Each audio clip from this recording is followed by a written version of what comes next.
eu quero agradecer a cada um de vocês, né, que está aqui conosco nesse tempo. Eu espero que a gente possa ter um tempo agradável aqui, pensar coisas para crescimento nosso, para condução da igreja, do povo de Deus. E esse é um assunto muito importante para nós conversarmos, apesar dele ser, acho que um dos temas, talvez atualmente, assim, espinhosos, né, da gente tratar, poder lidar, mas é muito bom. Nós podemos pensar, o cristão pensa. Então, a gente precisa entender um pouquinho, né, a respeito do nosso cenário, como encarar tudo isso e diante do tema que nós propomos aqui, né, de idolatria política, o que tem a ver conosco isso daí. E para a gente começar, então, quero apresentar para vocês a galera aqui do Papel de Pau. Nós temos um podcast que é colocado no Spotify e também no YouTube, para quem gosta de assistir, além de ouvir. E toda semana a gente libera aí algum episódio, conversando alguma coisa relevante. O nosso lema é teologia simples para uma vida complicada. De que maneira a teologia pode simplificar a nossa vida, na nossa vivência. E aí, comigo aqui hoje está o Rafael Cobate, Rafa Cobate, pastor da Igreja Presbiteriana de Itapetininga, no interior de São Paulo. Também conosco o Jones Fernando, que pastor da Igreja Presbiteriana Nova Aliança, aqui em Goiânia. Está prestes a ser papai a qualquer momento aí, né? Está nascendo a filhota. E o Vinícius Jordão, que é pastor da Igreja Presbiteriana Petrópolis, em Séries. E... Boa noite, galera. Isso aí, nós vamos começar então a nossa conversa. E eu só quero trazer um pano de fundo para nós aqui, antes de direcionar algumas perguntas para os nossos pastores, aí, nossos teólogos. A Bíblia, ela está dentro de um contexto político. A gente pode perceber que desde o Antigo Testamento a gente tem a política envolvida em toda a descrição narrativa, em toda a narrativa. A gente vai encontrar muita gente boa, muito homem de Deus, muita mulher de Deus envolvida aí na política. A gente pega casos aí muito claros, né? José, por exemplo, os reis que Deus instituiu, na época de juízo, todo mundo exercendo política dessa forma como a gente tem pensado. Mas de outras formas também, gente engajada. A gente pega então no Novo Testamento pessoas que eram ligadas à questão de política, cobrador de impostos. O próprio Jesus vai citar textos, né, falando sobre dar a César o que é de César, a Deus o que é de Deus. Então, ele também estava ligado e percorria todo esse pano de fundo, né, da política. Isso sempre foi realidade na igreja. Tanto é que um dos aspectos, quando a gente agora traz para a reforma protestante, nós vamos ver que grandes colaborações e o Estado democrático e tantas outras coisas que a gente tem hoje é reflexo lá da reforma protestante. Ou, por exemplo, a questão da laicidade do Estado laico. Ela se desenvolveu antes, né, da reforma protestante, mas foi exatamente nesse momento, quando a gente vê uma ruptura entre igreja e Estado, alguns mais radicais, né, com a ruptura completa entre igreja e Estado, que não devia ter comunicação nenhuma, por exemplo, os anabatistas, mas entra alguns homens pensando aí a respeito de soberania de esferas, que aí depois, né, a gente vai conversar um pouquinho mais aí. Douglão também manja muito disso, né? Kuyper falando sobre essas coisas, soberania de esferas. Uma não se interpõe na outra, mas elas são relacionáveis. E aí toda a história da igreja relacionada com política. E eu quero trazer então hoje para o nosso contexto, diante do que a gente pode pensar e perceber aí o cristão e a política, de que forma, eu quero agora direcionar mais a conversa aí para os pastores, que tipo de esperança a gente pode ter na política? Porque parece que hoje, tá? E podem entrar nessa conversa aí também, parece que a gente tem dois grandes polos, um que é a favor e um que é contra. A gente não tem, ou então está no meio ali, né, que está negociando com um dos lados. E não é bem assim na história quando a gente olha para a política. O cenário brasileiro parece apontar para isso, mas isso é reduzir muito ao que nós podemos pensar. Mas o que a gente pode esperar da política O que a Bíblia nos fala a respeito disso? Como que ela direciona a gente? O que esperar da política? Eu quero que vocês entrem aí agora nessa. Esse é o momento do silêncio sepulcral, né? Quem é que fala?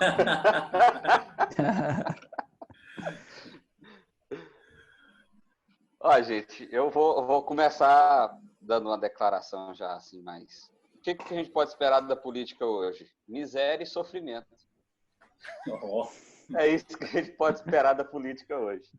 Eu acho que das grandes dificuldades do cristão é justamente adotar um sistema político, como você disse aí, hoje a gente vive num mundo praticamente binário, né? Ou você é de um lado, ou você é de outro, você é de esquerda, de direita, você é de a favor ou contra, e por aí vai. E as pessoas esqueceram o que molda, ou pelo menos os cristãos esqueceram o que molda a cosmovisão deles.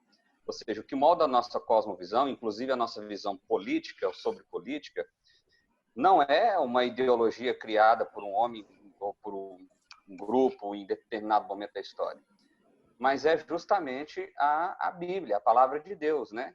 Eu estava lembrando aqui, você estava falando aí, quando você fez a pergunta, eu lembrei o seguinte: quando que começou o problema da política? Começou lá em 1 Samuel 8, quando o povo pediu um rei para Samuel. É ali que começou a lascar tudo, porque existia um sistema político teocrático, e aí o povo não quis, o povo queria um sistema político onde tivesse um homem reinando como os outros povos. Ou seja, a partir do momento em que o homem rejeitou o sistema de governança de Deus, como é o próprio Deus que fala, né? Samuel fica ali, não, mas eles estão me rejeitando, sabe? Desde que Deus fala assim, não, fica tranquilo, o negócio não é com você não, é comigo. O problema não é com você, o problema é comigo. E ali, meu amigo, dali para frente, a coisa desandou e nós estamos nessa aí até hoje. Vou deixar os meninos falar aí, mas é só para dar uma introdução. Beleza.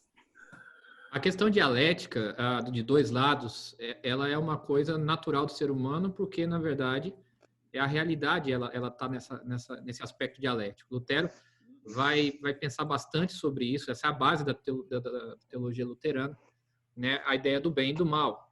Então, quem está na esquerda, vamos falar assim, vai olhar para a direita como quem é maléfico, e quem está na esquerda, quem é benéfico. E vice-versa, quem está na direita vai pensar a mesma coisa. Então, talvez esse seja o pensamento mais primitivo. Isso vai ser reforçado por várias teorias, né, durante a história. A gente aqui pode listar um monte delas, mas sempre você vai ter aqueles que são do mal e aqueles que são do bem. Aliás, é a base de qualquer filme, né? Os mocinhos e os bandidos. Então, essa questão dialética, ela é primitiva. Ela não é uma questão atual, mas exatamente pela animosidade que a gente vive, pela tensão que a gente vive, pelo imediatismo do pós-modernismo que a gente tem hoje, pós-modernismo cultural, isso está cada vez mais evidente, principalmente em redes sociais, onde todo mundo é corajoso, né? O campo de batalha, né? Exato. Então, essa questão da polarização, ela sempre existiu. E aí, o que acontece em relação ao nosso mundo temporal, tá, gente? Eu não estou falando da eternidade, estou falando de Deus e Satanás, não estou falando disso. Estou falando do nosso mundo temporal, é que os reformados sempre trabalharam com a posição de equilíbrio. Os reformados nunca trabalharam com a questão radical, nem de um lado, nem de outro. Por quê? Porque nenhum homem tem razão. Nenhum homem tem em si a solução dos problemas dessa terra. Por mais que seja boa a intenção, os seus discípulos sempre vão radicalizar e vai trazer problema. Quem disse isso é o Atman Nee, um pregador chinês. Ele dizia, eu não tenho medo dos meus inimigos, eu tenho medo dos meus discípulos. Os meus discípulos são o problema. O problema não era Jacó Armínio, o problema são os arminianos. E assim por diante. Então, assim, o nosso cuidado, e aí fazendo um trabalho de análise geral, não estou aqui adentrando em nenhum assunto, o nosso trabalho como pastor, o nosso trabalho como crente em Cristo Jesus, é tentar achar o equilíbrio dentro dessas questões, procurando a verdade de Deus. Procurando a verdade do nosso Senhor Jesus Cristo. E aí que está a dificuldade. Eu não estou dizendo que você tem que ser do centrão, não, porque também essa é uma posição ruim. O que eu estou dizendo é que você precisa ser equilibrado. Você precisa ser equilibrado em todos os aspectos que você tem na mão. Ô, Rafa, deixa eu aproveitar que você falou esse negócio de centrão aí que é ruim, antes de passar para o Jones, porque eu antigamente falava assim, até começar a estudar mesmo esse tema de política, né? O cristão engajado, assim, nós vamos falar sobre de maneira prática mais no final, mas eu sempre falava assim, cara, eu sou um cara apolitizado, porque eu não gosto de conversar sobre política, eu não gosto de pensar sobre isso, não gosto de me manifestar sobre isso. Até que eu fui ver que essa é uma posição política. Eu não querer se envolver com isso, é você estar isento, né? O que ele chamou de o famoso isentão, você não quer falar. Cara, e isso não é uma maneira bíblica. Quando eu descobri isso, cara, eu falei, bicho, eu não estou cumprindo o que Deus mandou eu fazer, né? O que a gente fala do mandato cultural também. Cara, eu ficar simplesmente isento, não querer pensar e conversar sobre isso. Essa também é uma maneira de se posicionar politicamente. Claro, só que você colocou, equilíbrio não significa isenção. Ótimo. Estar equilibrado não significa que você está isento. Pelo contrário, você assume uma responsabilidade maior ainda, porque você vai ter que dialogar com os dois lados. Excelente. Jones, quer mandar ver aí? Muito bom. Eu gosto de ficar por último porque eu escuto tudo e sintetizo aqui na minha mente, né? E só um comentário, né? E essa também é a posição da IPB, né, Gustavo? A IPB diz, ela não é partidária, mas ela não é apolítica. Então, a IPB não apoia partido nenhum, mas ela não é apolítica. Eu gosto muito de conversar sobre política, apesar de que eu não tenho conversado muito esses dias, justamente por causa da polarização. Não sou um isentão, mas eu não tenho conversado por causa da polarização. Desde 2018, desde a última eleição, nós temos sofrido bastante por causa dessa temática política. E por mais que eu acho bom o Brasil estar despertando para as questões políticas, o que antes nós não víamos, eu me preocupo com a polarização, inclusive dentro da igreja, porque isso acaba gerando divisões dentro da igreja, irmãos que não conseguem suportar outros irmãos por causa das suas escolhas políticas. E aí, nesse ponto, nós precisamos falar, eu gosto muito de uma frase do Tim Keller, que ele diz o seguinte, que o evangelho não é nem de direita, nem de esquerda, e muito menos de centro. Então, o evangelho está além disso. Tentar colocar esses aspectos políticos de direita e de esquerda no evangelho, ou tentar encaixar ali, o evangelho é isso, é errado. O evangelho está muito além disso. O reino de Deus é muito maior do que o reino desta terra.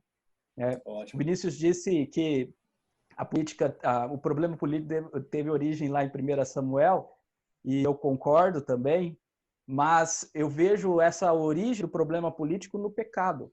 E eu acho que esse é o grande ponto aqui, nós entendermos que o grande problema do homem não é um problema social, como diz o marxismo, não é o problema político, mas o grande problema do homem é o problema espiritual, é o problema religioso, é quem o seu coração adora.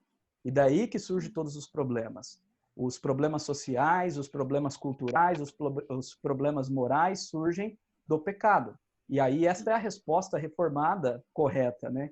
Eu abri aqui umas citações para ler, por exemplo, uma citação do Lord David Cecil, que fala sobre o progresso da ciência. Ele diz assim: o jargão da filosofia do progresso nos ensinou a pensar que o estado selvagem e primitivo do homem tinha ficado para trás, mas o barbarismo não ficou para trás, ele está dentro de nós. Ele escreveu isso aqui depois do Holocausto. Então, o progresso científico, Augusto Comte, o progressismo e tudo mais, cria que esse estado de barbarismo havia ficado para trás. Mas não é isso que nós vemos. Inclusive, um dos aspectos aí que nós temos no Holocausto judeu é a eugenia, que é uma teoria científica de melhores genes, né? Então, nós temos aqui o progresso trazendo o barbarismo. Aí olha como que o Tim Keller responde isso. Isso tem a ver com o tema de hoje, idolatria política. A história moderna está repleta de pessoas desiludidas, pessoas que achavam que o capitalismo e que o socialismo faria de nós pessoas melhores. O pecado que está no coração do homem apenas se expressa de forma diferente em cada um desses dois sistemas.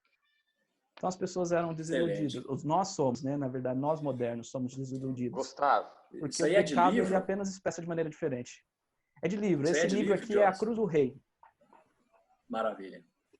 Diga, Vinícius. Gustavo, pegando um gancho aí no que o Jones falou, eu realmente acredito que um cristão, ele não tem como, e aqui eu vou falar de forma radical porque é a ideia que eu quero passar mesmo. Ele não tem como dizer eu sou de direita, eu sou de esquerda. Ele não tem como dizer, por exemplo, eu sou capitalista, eu sou marxista. Porque um cristão, ele é cristão. Por definição, ele já é inteiramente cristão. Então, eu acho que esse é o problema. Quando nós nos colocamos numa posição onde temos que escolher um lado ou outro, nós esquecemos a identidade de quem nós somos em Cristo, de quem nós somos no Evangelho de Cristo, que é exatamente isso aí que o Jones acabou de apresentar. Por isso que eu comecei dizendo, olha, qual a esperança que eu posso ter na política? Sofrimento e miséria. No sistema político criado pelo homem, pecador, miserável, o que você vai esperar? Miserabilidade, você não vai esperar nada diferente disso. Então, para mim, esse é o problema, Gustavo. A gente, às vezes, tem um aspecto de redenção, um aspecto de restauração, repousando sobre a política, e, na verdade, isso é idolatria. A nossa redenção e a nossa restauração repousa sobre o único fato de que Cristo Jesus nos redimiu e de que Ele vai restaurar por inteiro e por completo.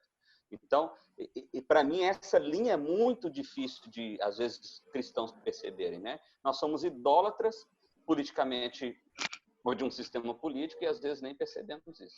E Cara, como isso ofende o Evangelho, né? E quem fala muito sobre isso, de maneira detalhada, fica até aqui como dica também de leitura, o David Koizes, no Visões e Ilusões Políticas.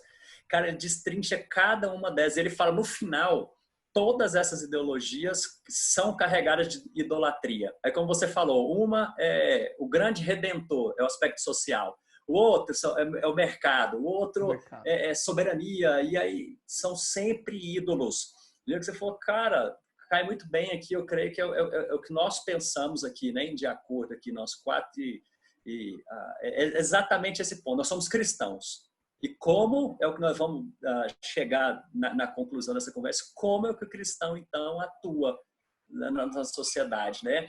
O ponto que você está falando, e se torna no começo, caberia que eu acho que a gente, depois ter um bom tempo, talvez não agora, né? Mas é um bom tempo, e cada um aqui, que está aqui presente, é estudar sobre cosmovisão cristã reformada.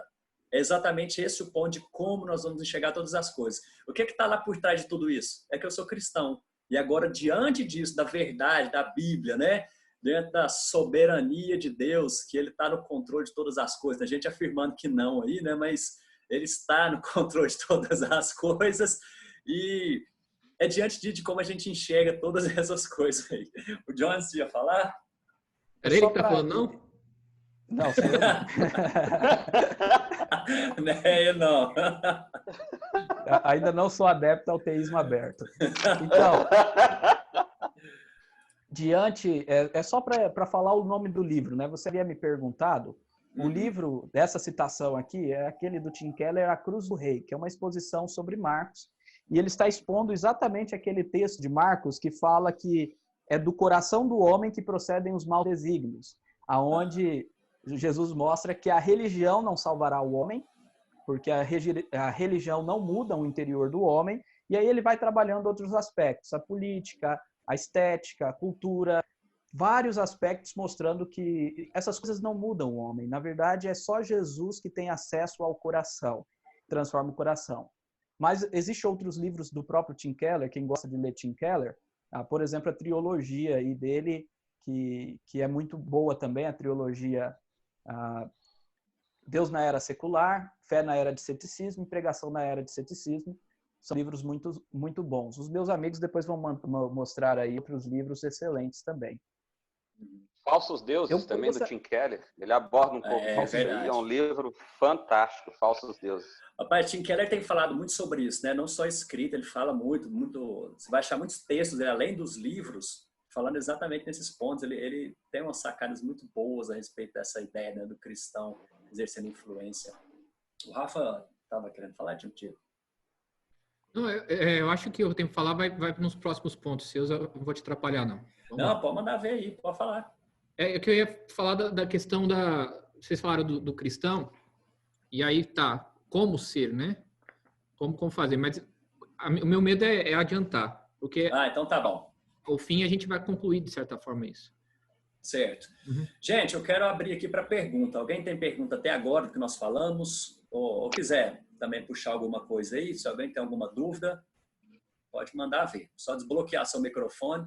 Se possível, tiver falando com a gente, tiver sem a imagem, coloca a sua imagem aí, para que nós saibamos quem é que está falando conosco. Senão nós vamos dar sequência. Sobre o COIS, em setembro agora vai ter uma conferência online com o pessoal do Abrir, e ele vai estar participando, né? Vai estar ele, vai estar o Guilherme, o Pedro também daqui vai estar lá. E ele teve aqui em 2016, foi na época que saiu o livro, né? Visões políticas. Teve aqui em Goiânia, aqui na... Cara, massa. Ele já esteve aqui, né? Ele aqui. Cara, ele fala português melhor que a gente. Olha só, cara, isso eu não sabia, não. Gente boa. E aí ele teve aqui, gostou muito daqui.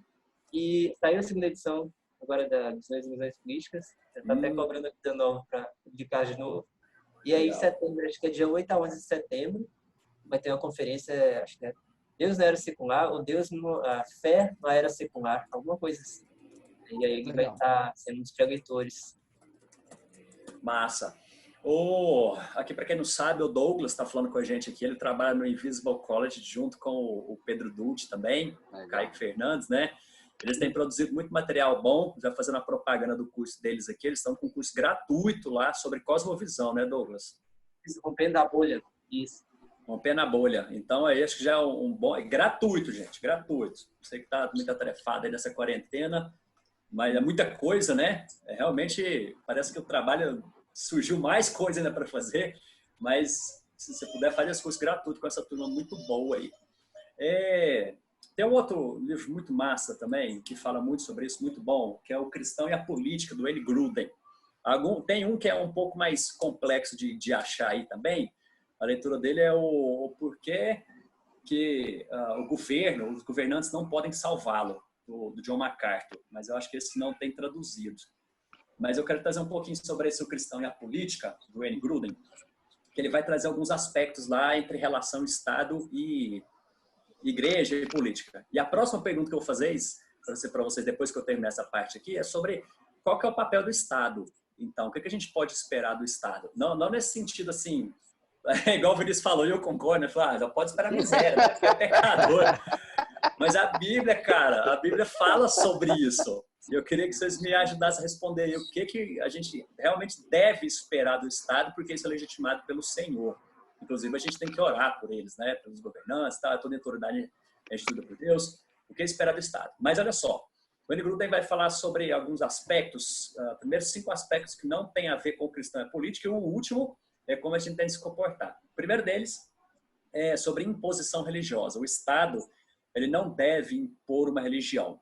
E aqui a gente vive claramente isso. Em alguns outros países isso acontece, né? Porque a visão majoritária, não no sentido de que a maior parte das pessoas crê, mas é porque é o sistema que eles têm e define isso para toda a população. Nós não temos aqui, graças a Deus, mas isso não é o papel do Estado. Segundo, também o nosso não é de omissão. Nós já falamos aqui, o papel nosso de cristão não é se omitir diante dessas coisas, não é retirar-se do governo, não é simplesmente falar assim, olha, não pode ter cristão na política. Eu estou falando isso lá de cargos eletivos e tudo mais. Fora, não é nosso papel também se eximir completamente do governo. Não é dedicar-se exclusivamente ao evangelismo. E aí eu vendo material sobre isso, tem gente que defende. Qual é o papel do cristão? Então é só evangelizar. Você não vai envolver com política, mas é só evangelizar. Esse é o nosso papel. Não é isso também.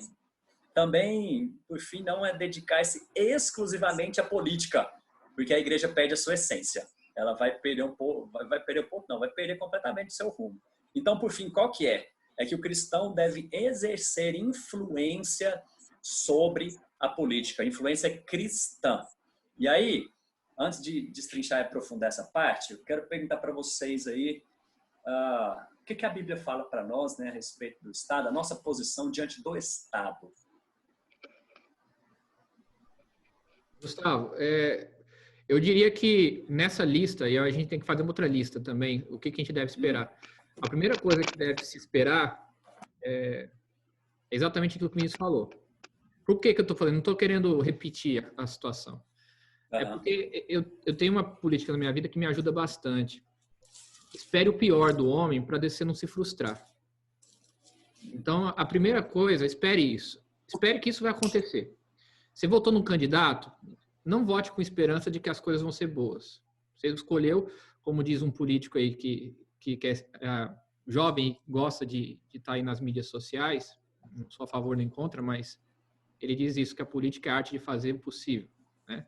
Então, vote naquele que fará, pelo menos, o melhor possível. Agora, não fique na expectativa de que ele te redimirá, que ele vai fazer o trabalho de redenção com você. Então, já espere isso. Segundo, entenda que você está contratando alguém publicamente, né? O brasileiro ele tem um problema muito sério da questão do padroado, né? Que faz parte da nossa história.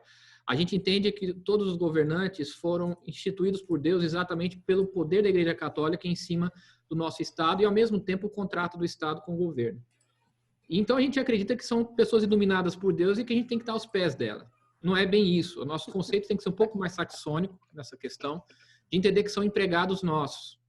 Eles estão lá sendo sustentados pelo nosso dinheiro e eles precisam ser cobrados nesse sentido. Tá? É uma máquina para funcionar a nosso favor.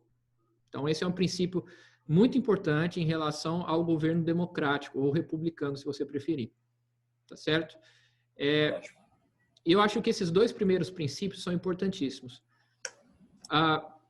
Entender que vai vir o pior deles e se vier o melhor, lucro. Tá? Se vier coisa boa, é lucro. E segundo, saber que eles estão ao nosso serviço. Tá? Eles trabalham para nós. Agora, saber que eles estão ao nosso serviço não significa que eu vou esperar algo deles.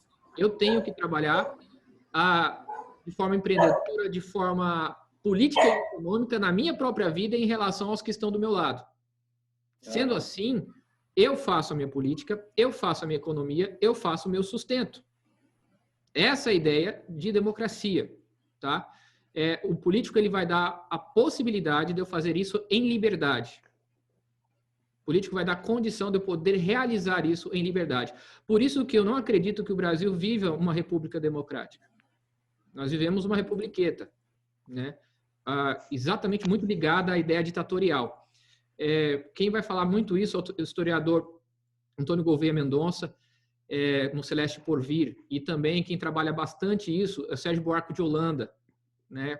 Que trabalha quando ele trabalha o conceito do Brasil e o Brasil em si. A ideia de livre-arbítrio, muito presente no catolicismo e no semi-pelagianismo, ela se torna fundamental para a nossa formação política.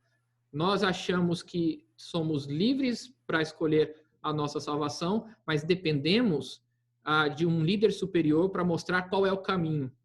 E sendo assim, a Igreja Católica sempre foi esse orientador. Dependíamos da Igreja Católica para exercer o nosso livre-arbítrio. Isso foi substituído pelo Estado. Num país protestante, a ideia de predestinação nos deixa livres para sermos donos do nosso próprio caminho, sem depender de um Estado superior. E, portanto, o Estado é um auxílio e não aquele que vai me orientar no que eu devo fazer, porque eu estou livre da minha salvação, porque ela já foi dada em Cristo Jesus.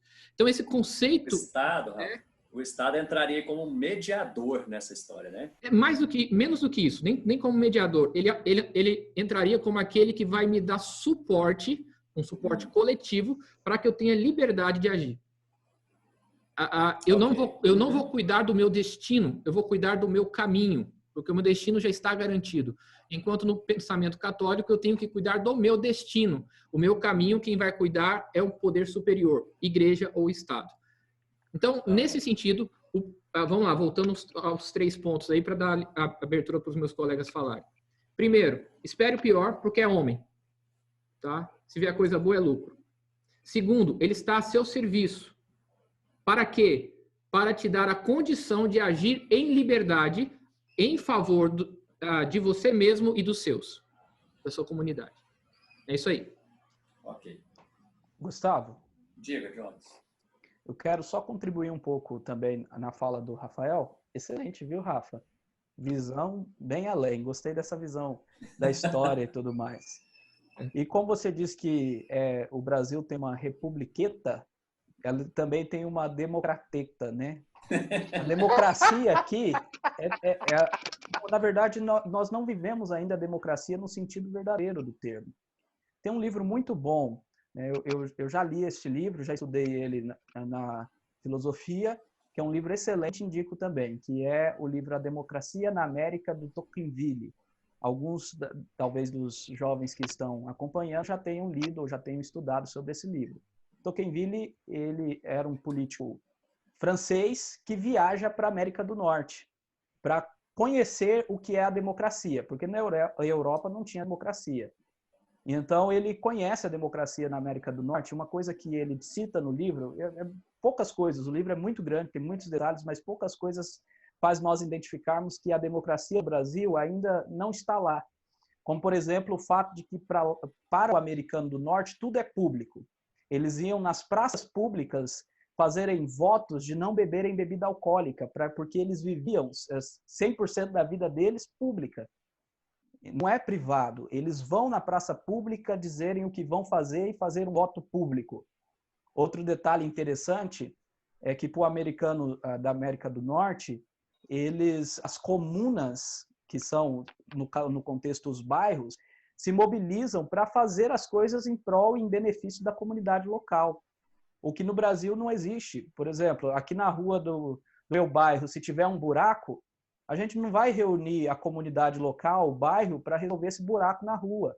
A gente vai tentar esperar o poder público. E aí tem todo aquele aspecto do coronelismo, né? Que nós esperamos o poder de cima para baixo. Nós esperamos os políticos resolverem, o poder superior resolver. E nós não nos mobilizamos. Então, aqui eu já estou, acho que adiantando. Vai ter uma pergunta que vai falar sobre o papel da igreja nesse aspecto depois, posteriormente? Sim. Vai, né? Já mas deixa eu só falar. Eu acredito que o que nós podemos também esperar, claro, sem idolatria, sem muita expectativa, mas nós podemos esperar e devemos esperar dos governantes equidade. Equidade é um termo muito bíblico, muito importante, e eu acredito que quando, por exemplo, o livro do profeta Jeremias fala sobre orar pela cidade, orar pela paz da cidade, o que ele está se referindo ali, de certa forma, é equidade. É o governante que governa para todos, né? Que governa para todos e vai tentar fazer o bem comum. Isso é equidade. Joia. Cara, eu vou ler um texto aqui e a gente já vai partir para esse ponto mais prático nosso. Está em 1 Pedro 2, 13 até 17. Sujeitai-vos a toda instituição humana por causa do Senhor, quer seja o rei como soberano, quer as autoridades como enviadas por ele, tanto para castigo dos malfeitores, como para louvor dos que praticam o bem. Porque assim é a vontade de Deus, que pela prática do bem façais emudecer a ignorância dos insensatos. Olha só, porque assim pela prática do bem façais emudecer a ignorância dos insensatos. Como livres que sois, não usando todavia a liberdade por pretexto de malícia, mas vivendo como servo de Deus. Tratai todos com honra, amai os irmãos, temei a Deus, honrai o rei. E nesse texto aqui, tem algumas coisas, rapaz, assim, tão claras para nós como o cristão deve proceder. A gente vai encontrar textos a respeito da oração que nós devemos, né, fazer, orar pelos nossos líderes, devemos honrá-los. E apesar, cara, assim, e não podemos entrar nesse ponto também, mas eu acho muito ruim quando o cristão começa a debochar, a xingar, a usar difamação, sabe, de autoridades, por pior que elas sejam. Então, eu creio que nesse aspecto, cara, a gente deve respeito, claro, o que se espera deles, prática do bem. Tem que ser justiça, o Estado está aí para trazer espada, e ninguém precisa temer quem não faz nada de errado. Mas se ele não está cumprindo o papel, é entre esse ponto de cobrança e tal, mas não de escárnio, porque isso a gente está fazendo isso com o próximo, né? Amar o próximo. Se você o considera como inimigo, como alguém que te persegue, o que a Bíblia fala sobre isso? E aí o problema é que tem cristão aí que não mede palavras, né? E torpes, a Bíblia usa esse termo, palavras torpes para se referir a qualquer outra pessoa que seja. Mas ele está falando aqui que nós damos exemplo diante deles. Vou voltar aqui o texto, como eu disse que eu enfatizei, né? A prática do bem. E aí eu vou entrar nesse ponto aqui, já caminhando para o final dessa parte, depois eu vou abrir para a pergunta de novo. É aquele ponto que o Andy Gruden traz no seu livro Cristão e a Política, que o cristão ele deve exercer influência cristã sobre a política. Ele traz um ponto do texto que eu quero ler que fala, isto é, os irmãos devem procurar influenciar o governo civil conforme os padrões morais de Deus e conforme os propósitos de Deus para o governo revelados na Bíblia e devidamente compreendidos. Vou colocar de novo aqui. O cristão deve procurar influenciar o governo civil conforme os padrões morais de Deus e conforme os propósitos de Deus para o governo revelados na Bíblia e devidamente compreendidos. É aquilo que a gente começou conversando sobre cosmovisão, sobre todo o nosso entendimento, aquilo que a gente jamais abre mão e as influências que nós tratamos. Gente, antes de a gente partir para esse ponto aqui, eu quero perguntar para todo mundo que está aqui, agora sem os pastores agora, né? Que a gente está nessa conversa. Gente, todos aqui nos ajudem, me ajude a responder isso daí.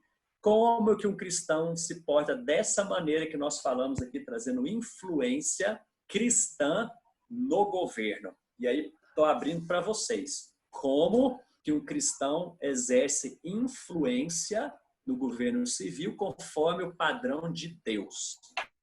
Bora lá, quero ouvir vocês. Se não ficou claro, pode falar isso. Não entendi nada. Fala, Guga. Vou abrir para você. Pode falar também que eu tento responder, tento melhorar a pergunta. Fala, Guga. Assim, essa é uma coisa que eu tenho pensado muito ultimamente, né, sobre a influência cristã no mundo e sobre, principalmente, a questão política, né, que é uma coisa que o nosso país tem vivido há alguns anos, essa divisão, né, e, tristemente, dentro da igreja também, por conta de posicionamentos. Eu acho que uma passagem que tem falado muito comigo, que o N.T. Wright vai trabalhar muito no livro Como Deus se Tornou Rei, é a passagem de Marcos 10, 35 a 45. Né? Acho que é uma passagem famosa, né, onde os discípulos chegam em Jesus e falam assim, Jesus, quando vier o seu reino, que a gente possa sentar um do lado esquerdo e um do lado direito. Porque até então eles não estavam entendendo como que Jesus traria o reino de Deus para a terra, né? Que era na cruz. Eles achavam que era de uma forma, vamos dizer assim, mais violenta, vamos dizer assim, né? Uma forma mais triunfalista, acho que a gente pode usar essa palavra. E aí Jesus ensina para eles que não, que no reino de Deus é diferente.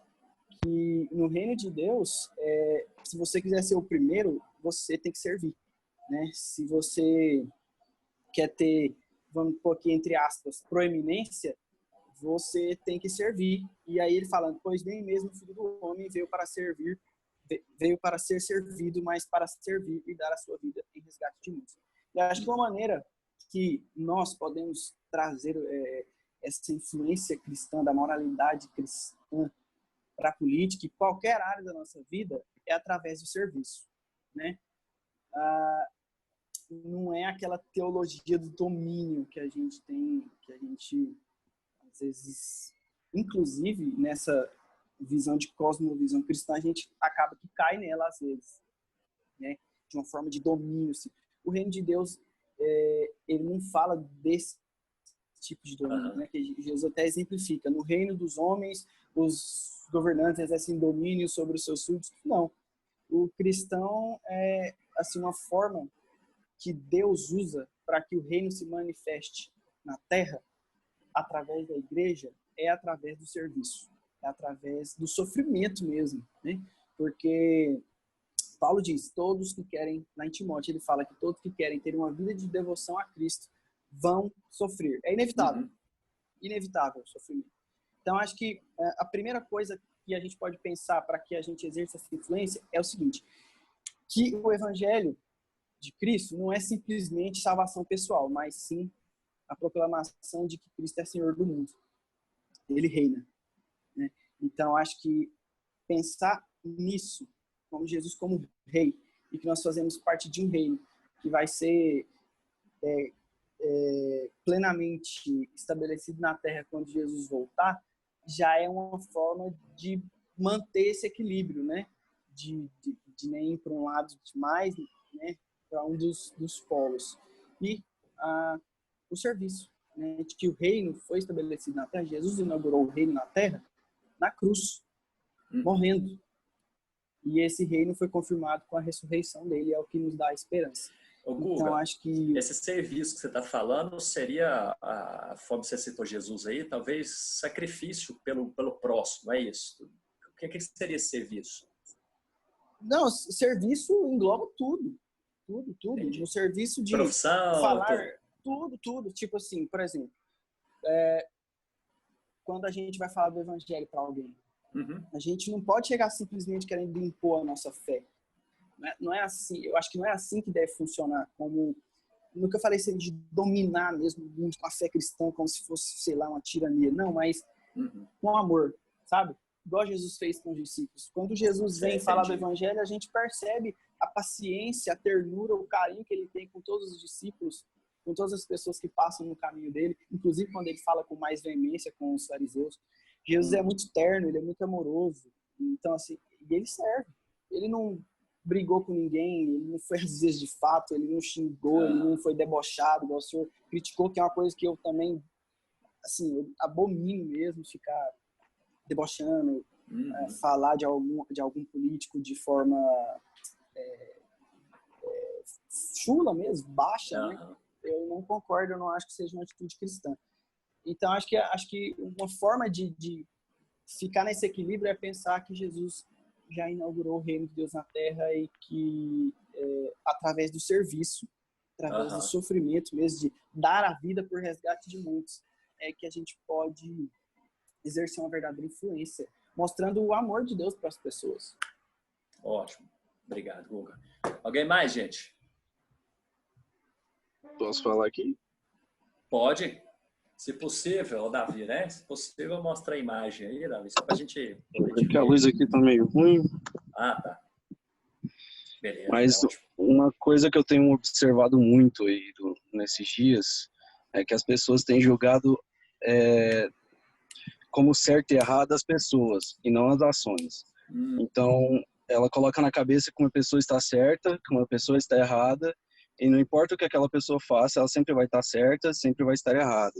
Então, eu acredito que o certo seria o julgamento do certo e o errado, indo para a direção das ações, do que a pessoa faz ou deixa de fazer, e você criticar as coisas que você considera errada, porque até na questão jurídica, você observa que você ser complacente com um crime, você ser complacente com uma coisa errada que ocorre, você também está fazendo parte daquilo. Então, a crítica faz parte e vale a pena, né, no sentido político nessa questão. E quando a pessoa acerta, você exprime sua opinião positivamente a respeito daquela pessoa e não eleva ela como se fosse uma pessoa que sempre vai acertar e nunca vai poder errar. Então, acredito que esse é o pensamento que deve guiar o cristão na política. Excelente, cara, excelente, porque entra exatamente no tema que a gente propôs hoje, de idolatria política. É exatamente esse ponto, cara. Pega pessoas aí, colocam lá no altar, independente do que esteja fazendo, é esse, é nele. Errou, mas vai vir coisa boa. Então, quando fez coisa boa, tá vendo? Porque ele é realmente o nosso Deus, nosso Salvador, né? Cara, excelente, a gente tem que ter aspecto crítico nisso daí também. Beleza. Mais alguém, gente? Porque o nosso Senhor é Cristo, né? Exato. É o que nós falamos aqui. Você é cristão. Ele é nosso Senhor. Mais alguém gostaria de comentar algo, gente? Como que o cristão deve, de forma prática, o que é que você tem feito? Coloca aí para nós. Se você tem feito alguma coisa, o que que você tem feito para ajudar nisso? E aí só não vem falar, cara, eu tenho colocado muito vídeo no Facebook, né? Que eu vou ter que discordar de você. Mas se tem feito alguma coisa, ou como que o cristão pode pensar, dessa forma me ajuda.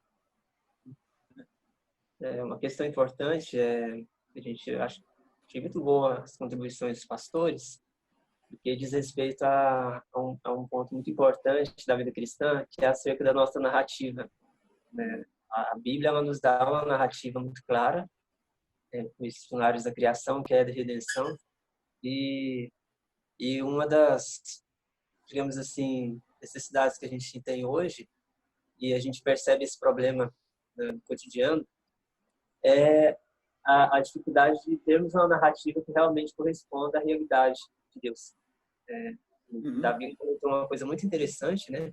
Essa distinção que se faz aí entre ação e pessoa. Gente, que não importa, às vezes, o que aconteça, que notícia saia, é sempre uma narrativa que é defendida e não depende da verdade, que não depende da realidade. É uma narrativa que ela está acima, inclusive, dos fatos. E esse é um problema muito grande que tem essa raiz idólatra, esse compromisso religioso com uma causa, com algo que não é aquilo que corresponde de fato às escrituras. Então, é uma coisa muito importante para o cristão ele consiga lidar com tudo que está acontecendo hoje, é ele entender de fato essa narrativa bíblica da nossa cosmovisão, da nossa visão de mundo, para que através dela a gente, como usamos óculos, né, nós tenhamos lentes realmente limpas, lentes que a gente possa olhar para a realidade e compreender esses fatos, esses acontecimentos, com os compromissos corretos do coração, né, com Deus, com a palavra de Deus, e não com coisas do mundo que são coisas efêmeras, que são coisas que passam. Então, tem um pastor lá de Minas Gerais, o Igor Miguel, ele fala muito da ideia de um ateísmo político, né? Que o cristão ele é um ateu político nesse sentido, que ele não deposita em nenhuma corrente política sua esperança. Então, eu acho que isso é muito importante. Acho que o cristão precisa lembrar que antes de qualquer posição política, né, há algo que antecede tudo isso, que é a visão de mundo cristã, que é o que nos dá fundamento para entender a política como algo que pode também ser manifestada a graça de Deus. Né? Então é isso. Acho que esse é um outro ponto. Maravilha. Gente, obrigado demais pela contribuição de vocês. Daqui a pouco a gente abre de novo. Vou tentar trazer algumas coisas aqui, depois passo para vocês, a gente já encaminhar quase para o nosso encerramento aqui.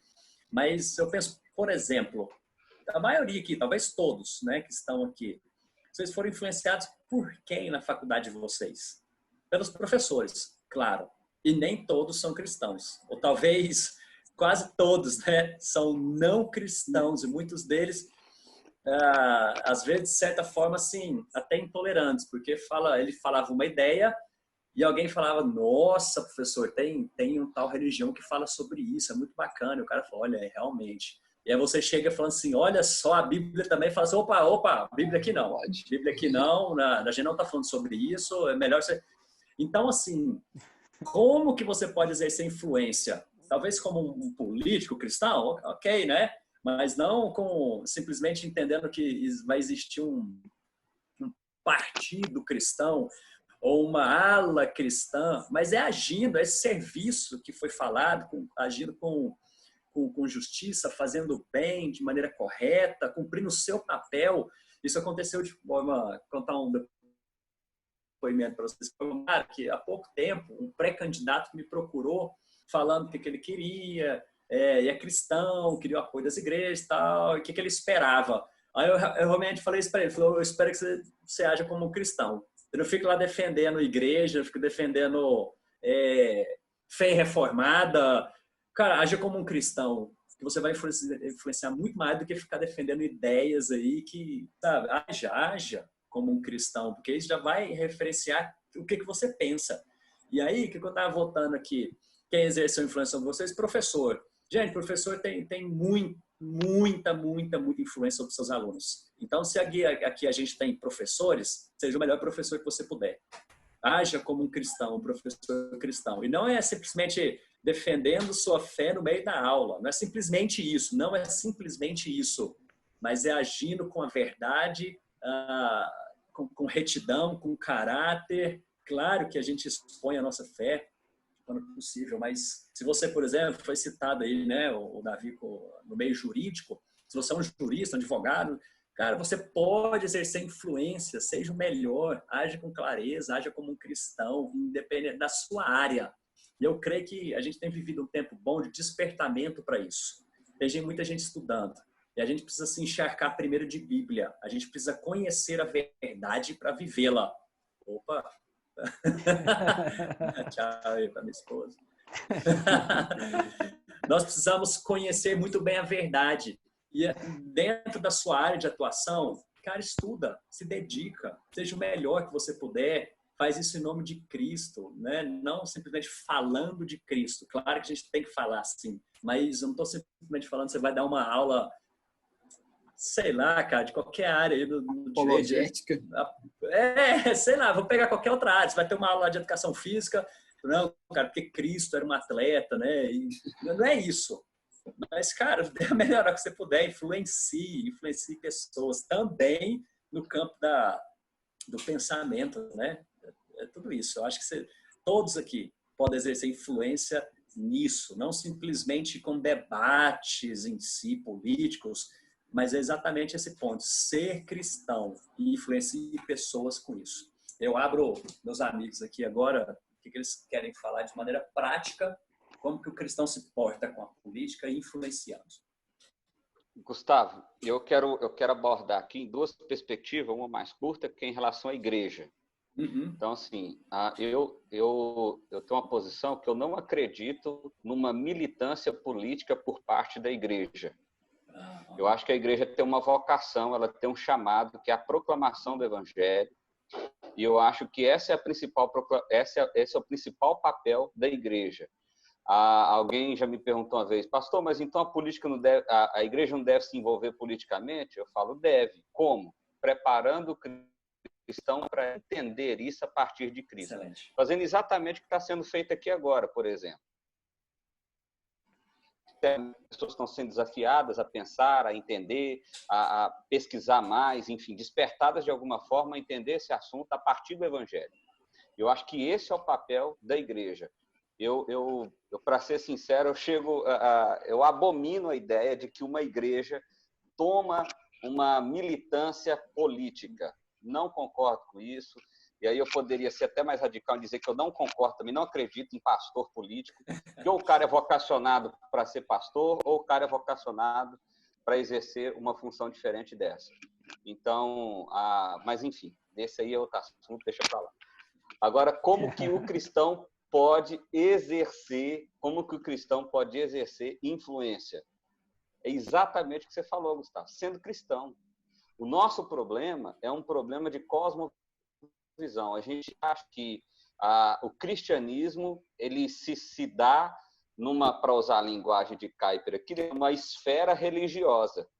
Então é isso, é oração, é que nem você falou, como é que um cara vai dar uma boa aula? Ele lê um versículo, faz uma oração e sai falando palavrão logo em seguida. Então, e aí ele acha que ele leu o versículo e fez oração, ele deu um bom exemplo de ser cristão. E não é isso, é justamente viver o cristianismo. E sim, eu acredito, e a igreja deveria, de fato, preparar pessoas para isso, para exercerem funções políticas. Como? Refletindo a glória de Deus ali. Só que a gente já criou um dualismo tão pesado nisso, que quando a gente olha um político, e aí é uma crítica para nós mesmo, quando a gente olha um político que se diz cristão, a gente já olha para o cara assim, sei não, hein? Esse cara aí, não sei não, esse cara... Então, é claro que a gente tem muito maus exemplos mesmo, mas o fato é que nós podemos sim ter cristãos verdadeiros que vivem o cristianismo, que vivem a fé em Deus, que refletem a glória de Deus, isso dentro da política, isso dentro de todas as esferas da vida humana. Nós precisamos relembrar, nós somos reflexos da redenção de Cristo, que Cristo fez em nós. E nós fazemos isso refletindo essa redenção em todas as áreas. Nós não podemos cair no dualismo bobo de que vida religiosa é a minha vida com Deus. E minha vida secular, ou sei lá o quê, ela não tem nada a ver com Deus. Isso não é cristianismo. Deixa eu dizer uma coisa para você. Se você acredita que ser cristão é ir na igreja domingo, eu tenho uma notícia para dizer para você. Você vai de ponta cabeça para o inferno. Você não entendeu o evangelho. Você não sabe nada sobre Deus. Viver o evangelho é viver ele 24 horas por dia. E aqui eu quero ler um texto aqui que Filipenses, que Paulo fala isso, justamente naquela crise dele. Eu não sei o que é melhor, se eu ir ou se eu ficar para ficar com vocês. Ele está naquela crise boa, né? A crise, eu não sei se é melhor ficar com o céu, ficar com Jesus do céu, ou não sei se é melhor eu estar aqui colaborando com vocês. Filipenses 1:27 diz o seguinte: não importa o que aconteça, exerçam a sua cidadania de maneira digna do evangelho de Cristo, para que assim quer eu vá e os veja, quer apenas ouça ao respeito em minha ausência, fique eu sabendo que vocês permanecem firmes num só espírito, lutando unânimes pela fé evangélica, sem de forma alguma deixar-se intimidar por aqueles que se opõem a vocês. Para eles isso é sinal de destruição, mas para vocês de salvação. Isso é da parte de Deus, pois a vocês foi dado o privilégio de não apenas crer em Cristo, mas também de sofrer por ele, já que estão passando pelo mesmo combate que me viram enfrentar e agora ouvem que ainda enfrentam. A cidadania celestial, Heber Júnior fala isso num fantástico livro dele, Amando Deus Mais do que o Mundo. Se você quer conhecer disso, você tem que ler esse livro, Amando Deus Mais do que o Mundo. Ele fala, a cidadania nossa celestial deve impactar a nossa cidadania terrena. É justamente porque eu sou cidadão dos céus que eu consigo exercer o cristianismo integral no dia de hoje. Excelente. Mais algum de Gustavo? vocês? Diga, Jones. Eu gostaria de fazer uma coisa aqui que é também bastante prático, né? Que é aplicar os ofícios de Cristo na igreja. Como nós exercemos a nossa cidadania, por exemplo? Nós cremos que Cristo cumpriu os ofícios do Antigo Testamento. Cristo foi tanto sacerdote, como profeta, como rei. E uma vez que Cristo cumpriu esses ofícios, a igreja, enquanto corpo de Cristo, são hoje, a igreja, o povo de Deus, nós somos hoje os sacerdotes, os profetas e os reis, ou os embaixadores, como você preferir falar. Então, exercendo esses ofícios na sociedade, nós, então, cumprimos esse papel político, bem feito. Eu gostaria, assim, de dar uma luz. A igreja, enquanto instituição, eu vou usar o termo enquanto instituição, eu acho que foi isso que o Vinícius quis dizer. A igreja, enquanto instituição, eu concordo plenamente com o Vinícius, nesse ponto, que a igreja, enquanto instituição, ela não pode se envolver numa militância política. O papel da igreja, enquanto instituição, é fazer discípulos. Uhum.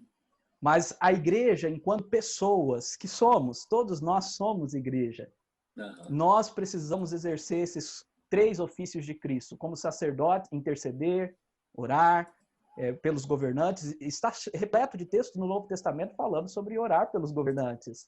Isso é o ofício sacerdotal, o ofício de intercessão. Como profetas, nós precisamos denunciar os erros, claro, denunciar, não fazendo a falácia ad hominem, que é o ataque à pessoa, mas denunciar os erros, né? Sempre com o respeito às autoridades. Eu sou bastante crítico desse cristianismo rebelde, que critica demais, que fala coisas indevidas e tudo mais. Nós precisamos, sim, denunciar como profetas. O profeta, ele denunciava o erro da nação, denunciava o erro dos governantes, mas não com a falácia ad hominem. E como embaixadores, assim nós precisamos lutar pelas coisas do reino. Nós precisamos avançar não apenas no aspecto do evangelismo, mas o evangelismo também, mas em todos os aspectos da moral, da cultura, da cosmovisão cristã. E eu acho que é isso que Paulo está dizendo quando ele fala que Deus está reconciliando o mundo consigo mesmo e nos deu o ministério da reconciliação, de sorte que somos embaixadores. Nesse mesmo texto, eu mostro que o problema do homem não é o problema social, Gustavo. Porque nesse texto diz que Deus está reconciliando consigo o mundo, perdoando os homens, não imputando os homens os seus pecados. Então, a reconciliação, a restauração inicia resolvendo o problema espiritual, e não o problema social, como o marxismo fala. Então, ele perdoa homens, e nós temos esse papel da reconciliação como embaixadores, cumprindo esse propósito real da igreja no mundo. Excelente.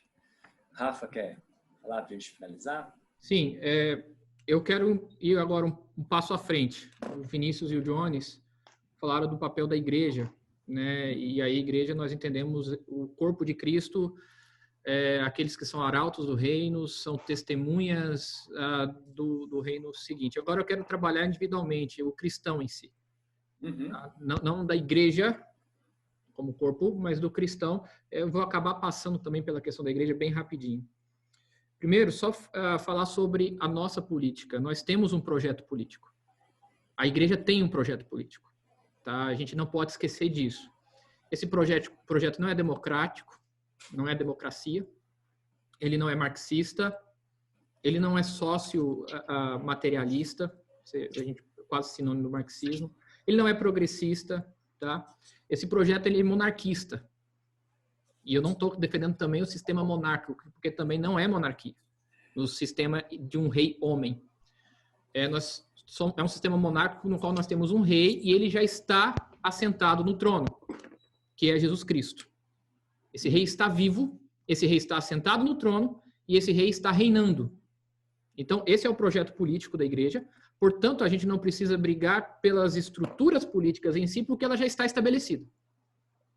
Tá? Essa estrutura já está estabelecida. Esse rei, inclusive, julgará todos aqueles que foram seus inimigos durante as eras. Né? Então, isso é uma questão que tem que estar bem clara na nossa mente. Então, esse projeto existe e esse projeto está encaminhando, no qual nós somos parte desse projeto. E aí eu acho que é onde o Jones e o Vinícius trabalharam. A ideia de ser testemunha, de estar ali pregando esse evangelho, estar ali anunciando. Aliás, essa é a pregação básica de João Batista e deve ser a pregação básica nossa. Arrependei-vos, porque o reino de Deus está próximo. Jesus está voltando. Olha, o rei está chegando. O nosso sistema político está em vigor e está chegando. Cuidado. Então, esse deve ser... Eu sempre falo aqui para a igreja, eu não sou brasileiro, eu sou da cidade celestial de Jerusalém.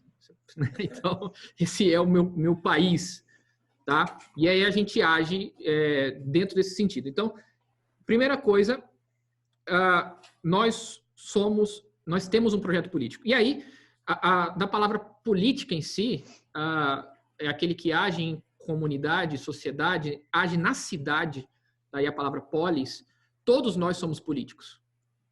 Se todos nós somos cristãos, todos nós somos políticos também. E trabalhamos em favor desse projeto político e desse governante. Tá? Então, a gente precisa ter isso muito claro na nossa mente. Eu não defendo o sistema político porque ele já está estabelecido e eu sirvo a esse rei. É um sistema político, gente. Queira ou não, é um sistema político.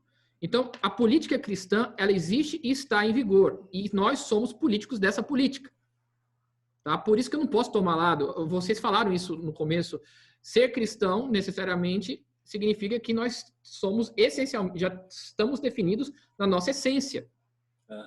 Né? A segunda coisa, e aí eu vou um pouquinho para a história, é entender que isso traz para nós um princípio civilizador.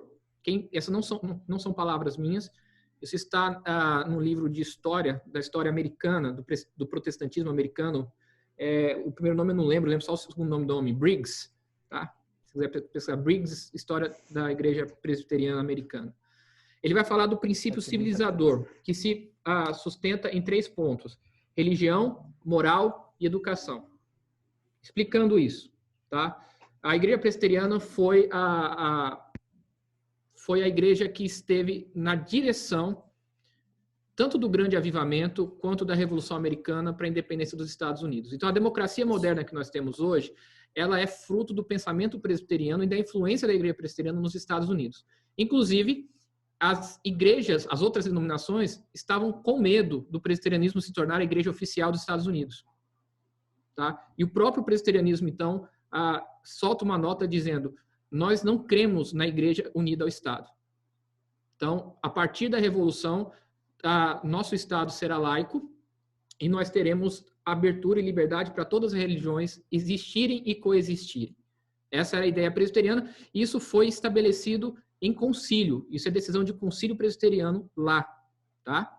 Então, para vocês terem ideia da importância desse pensamento e de como isso conduziu os Estados Unidos. E Por isso, esse princípio acabou se tornando um princípio norte-americano, pelo menos no século XIX, né? 18 e 19. Depois isso mudou porque a religião ficou o próprio país. Eles adoram a bandeira, eles adoram o país deles e virou idolatria. Mas no princípio era isso: religião, moral e educação. E é isso que os missionários trazem para o Brasil. Nós temos uma fé, essa fé estabelece a moral, grande avivamento, fé, grande avivamento, e isso traz, através da educação, o conceito da coisa pública, da política em si. Então, quando os americanos chegam aqui, eles entendem que eles precisam trabalhar a educação, que seria exatamente a forma da igreja atingir os meios políticos. E isso não é só um pensamento norte-americano, isso se tornou o pensamento de boa parte dos pastores de primeira e de segunda geração. E aí eu quero falar de um deles, que escreve no seu livro, República do Brasil, Erasmo Braga, que ele vai falar que nós perdemos o nosso projeto missionário. Nós entregamos a educação que era protestante na mão do Estado, que tinha o pensamento francês ateísta e progressista. A educação era nossa e nós entregamos na mão do Estado. E nos colocamos no apêndice da sociedade, nos tornando, você falou de romper a bolha, nos tornamos uma bolha religiosa. Daí o problema do cara chegar na faculdade, como o Vinícius falou, ler um versículo e achar que é cristão. Porque você acha que ser cristão é ir no domingo à noite na igreja. Você acha que ser cristão é um momento de oração que você tem em casa. Isso precisa ser o princípio. Religião, moral e, consequentemente, educação. É isso que os Estados Unidos chamou lá no começo de princípio civilizador. E aí o Brasil é essa bagunça porque nós abandonamos o nosso projeto missionário. E aí eu falo nós, toda a igreja evangélica. Nós nos tornamos religiosos, nos tornamos católicos no nosso culto. Os pentecostais trabalham dessa forma. Nós, presbiterianos, trabalhamos dessa forma. A própria educação foi deixada de lado. Hoje, quando você fala em plantar igreja, a primeira coisa que você pensa é construir um templo. Tinha que ser construir uma escola. E não um templo. Porque o cristão precisa de um lugar para ensinar como viver neste mundo. E aí vocês me perguntam, como é que a gente vai agir politicamente? Cara, a gente precisa investir em educação, fazer as pessoas lerem e escrever, fazer as pessoas pensar por si mesmo, fazer a pessoa ter consciência da ciência, da arte, da filosofia, e tudo com base na nossa fé em Cristo Jesus, no nosso projeto político. Não adianta a gente ficar orando pelo nosso governante. Nós temos que governar o nosso redor, aquilo que está à nossa volta. E eu tenho isso, inclusive, como projeto da igreja aqui. Temos que plantar igrejas, temos que cuidar socialmente das pessoas, mas principalmente temos que trazer a esperança em Cristo através da educação. E só para encerrar, e eu prometo que eu encerro com essa historinha, da história do nosso missionário famoso chamado George William Butler, que foi para o interior de Pernambuco como médico, e ele constrói no terreno que ele ganhou fora da cidade, bem fora da cidade, ele constrói o chamado complexo Fé, Esperança e Amor. Ele constrói isso depois de ser apedrejado na cidade, depois das pessoas cuspirem nele. Aí Deus manda uma febre amarela, todo mundo foge da cidade, inclusive o padre. O único que fica na cidade para cuidar das pessoas é ele, e aí ele ganha moral na cidade com isso. E aí ele constrói o complexo Fé, Esperança e Amor. Quem quiser conhecer, está lá em Canhotinho, Pernambuco. É uma viagem legal para se fazer, eu já fiz. No complexo Fé, Esperança e Amor, ele tinha um templo, a igreja, fé, esperança, uma escola, amor, um hospital. Está na hora de nós, presbiterianos, começarmos a pensar e parar de gastar com coisas, gastar tempo e dinheiro, inclusive, com coisas que engordam o nosso serviço religioso. E o nosso serviço tem que ser social, econômico, político, porque nós todos somos políticos. Excelente. Você falou isso sobre a questão da gente poder pensar por nós mesmos, né? Tem gente muito boa que escreve sobre isso. E tem um camarada, até um filósofo romeno, André Pleso. Ele fala sobre isso, que toda ideologia ela é uma massificação, ela é massificada, no sentido de que alguém traz alguma verdade, beleza, e você não pensa e simplesmente aceita aquilo. E aí a parte que nós trazemos para nós é que, inclusive, todos aqui, todos, Se você simplesmente aceita o evangelho do jeito que falaram para você, e o que nós estamos falando aqui, você simplesmente aceita e ok, faz parte disso, é massificado. O povo chama um termo muito pejorativo, que é feio demais, né? É gado. É isso. Você aceita simplesmente o que está ouvindo até dentro da igreja e não questiona, e você chegou à sua própria conclusão, estudando a palavra, estudando e falou assim, cara, realmente é verdade. Eu creio porque eu pensei sobre isso, né? Tem um livrinho aí antigo, pequenininho, bom, né? Crer também é pensar. Fala sobre isso. Cara, eu pensei, eu cheguei às conclusões de que o cristianismo é verdade, que a Bíblia é verdade. E aí todo mundo fica, é gado, talvez a gente também é. Muitos de nós aqui somos. Mas é isso, é pensar, é raciocinar, é a forma como a gente caminha. Eu posso só contribuir com o que você falou aí, Gustavo? Achei muito legal. E fazer um contexto. Eu estou usando, inclusive, isso aqui. A quarentena me livrou de muitos deveres eclesiásticos que eu tinha e me deu condições, por exemplo, de trabalhar em áreas que nós deveríamos estar trabalhando no tempo comum e não trabalhamos. Deu uma guinada. E eu acho que a gente tem que aproveitar esse momento. É isso aí. A gente está conseguindo fazer igreja online, por que a gente precisa gastar tanto com algumas coisas presenciais no serviço religioso, sendo que a gente pode gastar com outras coisas dentro do serviço político que a gente tem obrigação por fazer?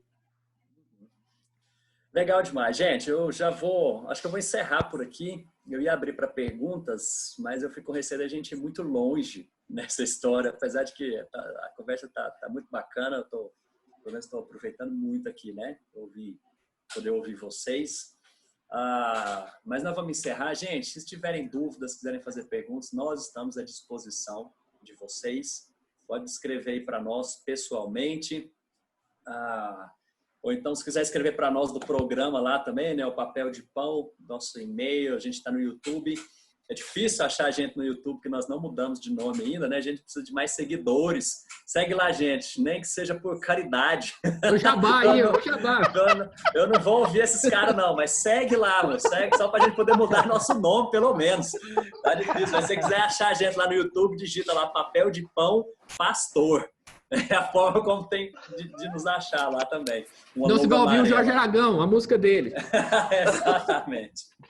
Mas, gente, eu quero mais uma vez agradecer a todos vocês, agradecer Vinícius, Jones, Rafa, todos que participaram aqui também, né, que contribuíram, e a todos vocês que passaram esse tempo aqui conosco. Tem bastante nomes aqui, né, que eu li, que não está com a gente frequentemente, mas que hoje está aqui, João Paulo, Beatriz, Ruth, Diericon, cadê? Tinha mais gente aqui.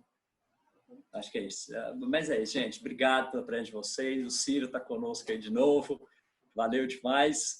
Gente, que Deus abençoe muito a cada um de vocês e que Deus nos ajude, nos dê força e sabedoria para poder pensar a respeito dessas coisas e agir como cristão legítimo, agentes do reino, para a glória e honra do nosso Deus. Ok? Deus abençoe, gente. Obrigado. Muito obrigado por vocês estarem aqui. Valeu. Valeu, obrigado.